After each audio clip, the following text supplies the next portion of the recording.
आता त्यांचा नेता काल परवा आला सानपाड्यावर, नवी मुंबईमध्ये परिवर्तन घडवायचे का? आता मी तुम्हाला विचारतो, घडवायचं का?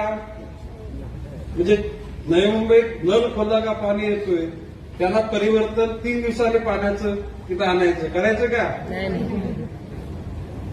नवी मुंबईमध्ये घनकचऱ्याची विल्हेवाट इतकी बेस्टपैकी चालू केली, त्या घनकचऱ्याला सुद्धा स्वच्छतेचा आपल्याला महाराष्ट्रात 1 नंबर मिळतोय कुठेतरी, देशामध्ये 3 नंबर.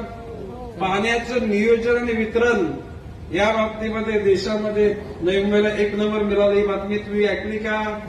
म्हणजे ते 1 नंबरचा, हे 10 नंबर मध्ये सुद्धा नाही, म्हणजे 11व्या नंबर आपल्याला जायचं, परिवर्तन करायचं का?